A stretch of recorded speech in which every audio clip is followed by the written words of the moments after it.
Hello chess fans! Today I'm going to analyze another over the board game I played, and this is what I think was my best game from the over the board tournament, and I think it's a pretty good example of how you actually play the Maroczy Bind.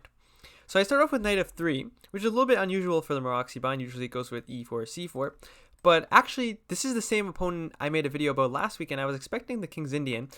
So they played knight f6, which I was expecting c4, and here I really expected this move g6 because, all the other times we've played against each other, we've had this same position with c4 and knight f3, and they've always played g6, but they played c5, and so already I hadn't looked at anything particular for the game. I did look briefly at my King's Indian line, but okay, now I went knight c3, they went knight c6, I went d4, I decided to go for the open English, as they say. And here black has like a lot of different options. They can go for g6, they can go for e6, they can go for queen b6, they can go for d6, they can go for e5, though e5 I think is just bad. The main line is e6 by miles, and then, there's many different options for white there. For example, after e6, you can go bishop f4, you can go g3, you can go a3, you can go knight bd5, you can go bishop g5, you can go e3, you can go h3 probably, you can go takes on c6. Like, you can just pretty much play whatever you want, and it's just all equal. You can even go e4, but I think that's not so good against bishop b4. Though, my opponent instead decided to play knight takes d4, which was already very surprising. It's a move I've never seen before, but here I really only have one move, so I didn't think that long. And here my opponent played g6. So here's where I spent the first think of the game, and it's the reason I thought about this for so long. I think I spent like 6 minutes, 7 minutes here, is because there's a lot of options here for white. For example, the first option I decided to consider was bishop g5, but then after bishop g7, my idea was knight d5 to put pressure here. And I calculated, for example, if he goes queen a5, I have this move b4, attacking the queen, and the queen can't go anywhere, and then I get like a better structure like this, or he takes with the pawn, and then, I don't know, like queen e3, I ruin his castling rights. So that looked good to me. So, queen a5 is not a good move, but then I ended up rejecting this because of castles. And then after takes, e takes, I kind of lost a similar position to this over the board, and it doesn't really look that good. And also notice here, I take with the bishop, because if I take with the knight, he gains a tempo on my bishop moves back, and then, I'm in a lot of trouble. So, this would be the type of position, and, the engine says this is a good option for white. It's like plus 0.5, but personally, I just don't like this type of position for white. I generally enjoy playing with the bishop pair much more than without it. So I decided not to go for that. And the other option I was considering was this move g3, and after bishop g7 here, for example, castles. Here, my idea was to go queen h4. Now, apparently here you can just castle and it transposes to some line of the English, but my idea was to go queen h4, and then after d6, for example, like castles or whatever, here they have to defend the b7 pawn, so like rook b8, and then I would go bishop h6. And this was sort of my idea to trade off the dark squared bishops, but I ended up rejecting this because I didn't actually see all this through, but I just saw we were trading a lot of pieces, and this didn't look really conclusive to me at all. Like, yeah, my bishop is good, but they're defending the pawn, and there's no obvious ideas to make any improvements here for white. So I thought, I spent a long time, and I know I didn't even calculate e4. I just know e4 transposes back to a line of the dragon. For example, if instead of knight f3, I went here, and they went knight c6 or whatever. This is not at all a good move order. Like this, g6 here, knight f6, knight c3, takes, queen takes, and d6. This is a line of the dragon that I was familiar with because I have played e4 for a long time. So it's very good. Like, after this position in d6, we just transpose the same thing. So this is why, it's pretty helpful if you play a lot of different openings and you know your openings pretty well, because I was able to just transpose to an e4 opening, and I didn't really feel that I was in a position I didn't know. So here I played f3, which is, the main line, bishop g7. And here maybe I could have played bishop g5. I think my opponent was talking about that after the game, which just sort of prevents some ideas with like the knight moving, but I was worried about like h6, so I just played bishop e3, which is natural, castles, queen d2. This position we're following theory, and I played queen d2 because here he's threatening knight g4 to win my bishop, attacking the queen too, so I have to move my queen. Now, he went for bishop e6, which, still following theory. I went for rook c1, which is, again, the main move. The idea is just to x-ray defend this. He went queen a5. Again, these are all very natural moves. Both sides are continuing with the most natural plan. Here, black is trying to put pressure on the queen side, and white's just trying to complete development because they have a space advantage. And here I went for bishop e2, and bishop g2 transposes it into much more mainline theory. If I wanted to keep a sort of more accurate path, I probably should go b3 here, and that way I can just delay bishop e2 because bishop e2 can sort of happen at any time. Maybe there's other moves that are more important, like maybe knight d5 right away. Could be considered. The idea of b3 first is you're defending c4 and also defending a2 in case the knight moves with the queen's defense here.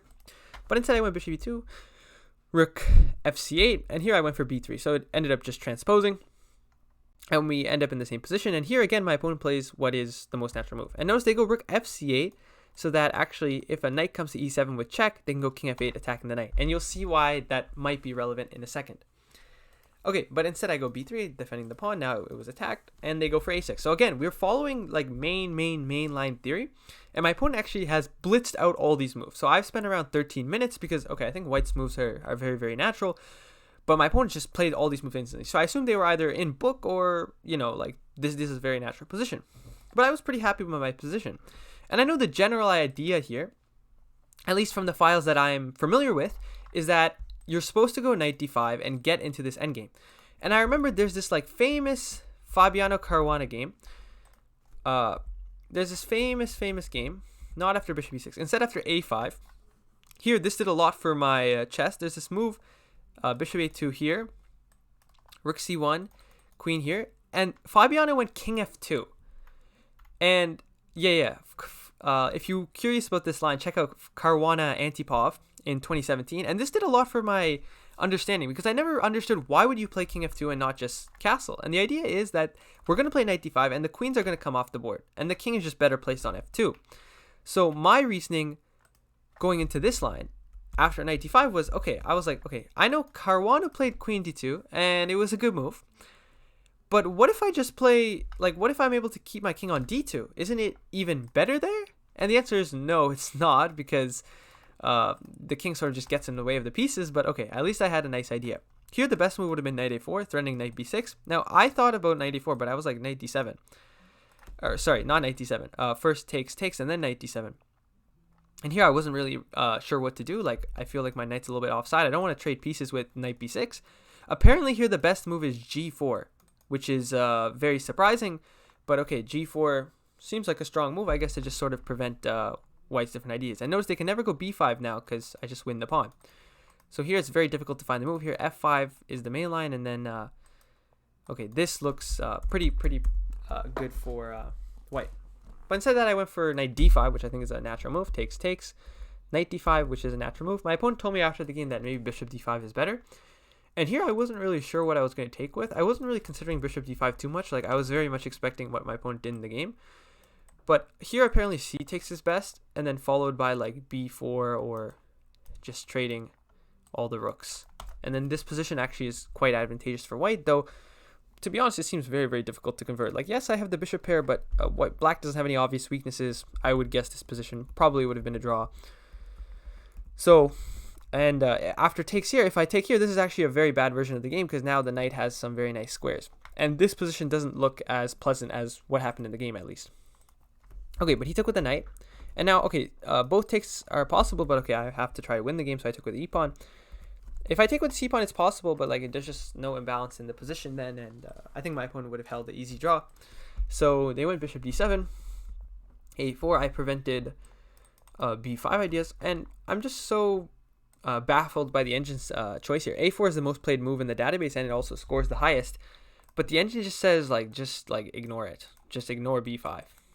And yeah, just completely ignore it, which doesn't make any sense to me. Like, this position is obviously equal. So yeah, I think a4 is a very practical decision. The reason it's bad is because this move e6, which I was worried about for my opponent. And here I was planning to go takes, and I didn't really see what to do. Like, for example, if I go bishop d3, I thought always d5. My plan is to go to c5, but okay. Actually, here I was thinking d4, like bishop f4, I should be doing fine. But yeah, it's very tricky. So that was probably their way to equalize here. And yeah, it all stems from me playing this move knight d5, which is not so accurate. But okay, here I went a4, now they went f5. So finally my opponent is out of theory. I think they thought for like 4 minutes, and then they played a move that I think is just really bad. Like, it blocks the bishop, it maybe lets the king in, but also creates some weaknesses. Now I can fix the pawn. So I went f4. My first idea was to sort of fix the pawn. And wait, sorry, give me a second. Sorry about that. So yeah, my idea was pretty much that I locked the pawns here, and I also allowed my bishop a square on f3. And they went for king f7, which again, I was not worried about at all. Again, Here, I think the word move I was worried about was a5, because my ideal setup is if I get a pawn on a4 and a pawn on a5, like I just have all the space in the world. They have this backwards e7 pawn, they have this backwards b7 pawn, and I can pretty much push forever. Like I can play b4 and c5 at some point, and the position is good. And yeah, they pretty much allowed me to do that. Here, if I go a5 right away, I was worried about e6, and here e5. This is not so conclusive, I guess. Okay, the engine really likes white here, but okay, during the game I was a little bit scared. Like for example, like e4 bishop e5 doesn't look entirely clear to me, but okay, I guess this is really good. Instead I went rook a d8, which now just sort of prevents this move, because now after like takes I can go for bishop f3 attacking here, and then for example if rook d8 or rook c7 or something, then I can just move my king or whatever, and this pawn is attacked. Or I guess I would go here, so he can't go bishop e2. Yeah, so I was just preventing e6, and now again, I think here was his last chance to go a5, and this might have been the last chance of him to sort of still put pressure here. My opponent told me after the game, like, the pawn on a5 looks weak, but okay, there's really nothing I can do to attack the pawn on a5, and at some point you can even go b6, like place a king on c7, place a bishop on f6. I think it's extremely difficult to win. But after rook hd1, they played bishop f6, which is a useless move, which pretty much does nothing, and now it allows me to go a5. So yeah, here it's very well. Bishop f6 actually has an idea. It has an idea to go h6 g5, but it's a very much a passive sort of approach, which allows me all the space on the king side. And we're gonna see like my opponent then switches plans like a second later. So here he went h6. I went bishop f3, g5, and here I made a really bad move. Here I really should go bishop h5, and this is just completely unclear to me. After bishop g7 here, like, is my bishop not trapped? But apparently my bishop being trapped, like, okay, it's trapped, but he can't like do anything about it, and now he can't put a rook on e8. So I just go king d3, bishop d4, pile up pressure here, and I actually just win the pawn. And this is just something, I think I was looking at this after the game with my opponent, and then we were both like, okay, this is absolutely ridiculous, but I think this is actually just like a brilliant idea. And okay, it's something that I think an amateur player like myself would just never ever consider. So like, just definitely something that is to learn from this game. Like this idea of, okay, the bishop is trapped, but now this pawn on f7 becomes pretty much indefensible. Okay, but instead of that, I went for the natural move g3, g4, now bishop g2. I went bishop g2 such that in the future, if the h file opens, I have rook h1. And now he went bishop b2, which I think is just the wrong plan. Here I was really worried about h5 and h4, and I actually have no idea what I'm supposed to do. My plan was to go king d3, and on h4 was to go bishop d4. Which, okay, if we see what happened in the game, like, this makes my opponent up, like, 3 whole tempos. And I was just worried about h3. And, like, I just don't think I can win anymore. Here. And, yeah, it's just not winning anymore. And the reason why I did this, because now he has no weaknesses on the king side. There's no way I can create weaknesses. He controls more space. There's always this chance of this h2 pawn becoming incredibly weak. And, okay, position is actually completely equal. So this is what I was worried about. Apparently here, what am I supposed to do to keep the advantage? Rook e1, h4, king d3, h3, bishop h1. I don't know. Let's say he does nothing. Yeah, okay, it's very unclear. The position is just equal no matter what, pretty much. But instead he went bishop b2. So even with all these quote-unquote mistakes that my opponent made, like, I still had to be incredibly accurate. Okay, but g3. Now here they went here. Now I went rook b1, and now they should definitely go back and just go h4, h5, but now they went here, which pretty much forces the exchange. And typically in the Maroczy Bind, I would say the dark squared bishop trade is good for black, because black has lower amounts of space, so they sort of open up their pieces more when they trade pieces. But here you've sort of given up your best piece. Your bishop on this diagonal was an absolute monster for my bishop that was doing nothing, and it was a trade I was actually about to make. I was about to go king d3, king d4. So I think here you just lost a few tempos. Now I go b4, rook c7, now king d4, and now I have pretty much the ideal position. My king's in the center. I have the bathtub formation, and yeah, I can make the only breaks. You can never really go e6 because, okay, your structure is horrible. You have this backwards pawn here. This pawn is weak. He went rook a8, which is natural. Rook c1, king f6, pretty much doing nothing. Rook e1. Now he goes h5. It's like the only active idea.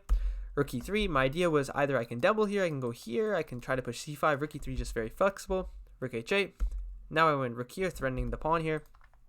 And here I think he should have gone rook h7, but instead of that he decided to go bishop c8, which I was happy to see because now he can't put pressure here anymore. I think also could he have gone here? I'm trying to remember. No, he can't go here because of bishop f1. Okay. Yeah. So he had to go rook h7 or bishop c8. And now I go rook h1, which my idea with rook h1 was actually flawed. My original idea was on h4 to go h3, but this is actually really bad, I'm pretty sure, because of... Okay, apparently, I think I miscalculated, but here I was worried about this. No. I was worried about here. No, I guess I wasn't worried about any of this. Maybe I was just worried about what the engine says is best. Takes, and then, yeah, it's difficult to defend here. Like, if I go rook c3, already, it's indefensible. So I saw this. So I saw I can't go h3 anymore. Or for some reason I saw I can't go h3 anymore. And then here I was like, okay, now I just go here. And the difference is now if he goes for like h3 or something, well, I'm not so sad not committing my bishop to this diagonal. Like my bishop can go here, put pressure on this. Maybe now, for example, like if bishop d7 here, like for example, pretend this pawn is defended for some reason. Maybe I could even sack like this in the future and then take all these pawns. But I guess a lot of things. Yeah. So he'd have to go here or something. And then I could give this check. This was in my ideas. Something like this. And okay, the position is looking decent for me at least, with me picking up all these pawns. But instead of that, he took, which, okay, is understandable. I think that he could have just waited. Like, there's actually no need to take right away. But he decided to take right away. Go rook h7. Now I traded rooks. Bishop b5. And here we get to the fateful moment, which if my opponent was watching this video, they sort of didn't believe that I actually played. But here I played an absolute blunder. Take a few seconds to see if you can find the best move. I think I accidentally arrowed it. But yeah, here there's one move that is pretty clearly way better than the rest of them. And then there's pretty much only one move to lose here that looks pretty natural. So find, I guess, the only losing move and also find what the best move is. So, okay, if you said the best move was rook e2, you would be wrong. And you would actually have played the same move as me, which is an absolute blunder. Here you should play rook e1. And it's with the exact same idea as what happened in the game. And yeah, it's just exactly the same as what happened in the game, except we don't allow. After rook e2 is a huge blunder. Take a few seconds, pause the video. I highly recommend you pause it, because here black has not rook c5, but rook c4. Always look for checks. Always look for checks. And then after king d4, there's bishop b5 skewering the rook. After here, bishop takes here. The actual position is, evaluation of the position is actually only minus 0.5. So it is probably still a draw. But okay, my opponent would have tortured me forever here. They would have just played on forever. There's absolutely no need to agree a draw here as black. You can play on forever. And okay, I think I probably hold it. Maybe not. Like, the position is still, all their pawns are on the light squares. So it might be difficult. But okay, anyways, at least I would not be pressing for the win here. But instead of that, they played rook c8. And okay, I can breathe a sigh of release. Sigh of relief. Funny enough, I actually didn't see this in the game, and neither did my opponent. Like, even after the move, sometimes when I blunder, I see it. But okay, this time I just completely did not even consider rook c4. And my opponent even played this in like 8 minutes. Like, I spent like 1 minute on this, and then he spent 8 minutes going rook c8, which is like, okay, clearly, okay, we're both a little bit numb to tactics. But okay, here he went king g6. Now I go c5, and now the position is very pleasant. I went bishop g2, king f6, rook h6. I tickled a little bit just to get his king out of a good square. Now I go rook c1, threatening to go c6. And in this position, okay, it's very difficult. For example, if you go c7, now I can trade this, and I don't know, something like this should just be completely winning. Check here, king d5, takes, rook c6. Okay, yeah, rook e5 is winning. So, wait, is it? Okay, something like this. It's not clear. The position is really good for white, but it's completely unclear, to be honest. But instead he went e5, which is just an absolute blunder. After takes. I think my opponent said that they thought they were winning the pawn back, but okay. Anyways, like, if white does nothing, you saw there's the winning plan with bishop f1. But yeah, e5 is a blunder. Takes here. I went bishop d5, bishop c6, king c4. And here, I really was hoping my opponent would go here, which is seemingly natural after like this. I don't know. Actually, I don't even know what the idea would have been on king c3, but my idea would have been to go here, and then after takes, there's here, and then I go here, push the pawn, and it's absolutely game over after this. Takes, king here. There's just no way to stop me from promoting, and here I would have won the game. But yeah, that was a nice idea. Instead of that, my opponent decided to take. I took. He went rook b8. I went rook e5, threatening to push the pawn. King e7. Now no need to take here. Go king c5, activating the king. Rook c8, king b6. He goes rook c4, trying to get behind. I go b5. A takes b5. Okay, yeah. I expected here, but okay, it doesn't make a difference. I was just planning to take here and then, okay, push the pawn. Similar things happened in the game. He went here and now I took here. Be sure not to take here or something. Like, you still could throw this game away, though even this is actually very, very good. Instead I took here because the pawn is pretty much a shield here. A6 and I'm not really sure. I don't think my opponent resigned here. Maybe my opponent. I'm pretty sure they played b3. I played rook b5 and then they resigned. But okay, it doesn't make a difference. I think that this game shows you that pretty much if you just play natural moves in the Maroczy Bind as black, like you sort of just get rolled. Even if white doesn't know what they're doing here. Clearly, like, I didn't really know what my moves were, but you had to be very accurate. You have to find e6 and you had to do all these things to equalize, and at the end of the day, like, you're not even in a better endgame or anything. Like, you're still very, very, very slightly worse. So again, I did not really understand the upside of this, playing this Maroczy Bind, especially against the higher rated. Like, it just seems like this game just felt like I didn't have to really prove much. Like, I was just better from the opening, was able to convert, but okay, I ended up blundering. So I guess I mean, every opening has a you can play any opening on our level and still beat players like me, but okay. I'd say another opening would have given my opponent a more fighting chance, like maybe the King's Indian. So yeah, that's in today's video, guys. If you like this video, please remember to like and subscribe, and I'll see you guys in the next one.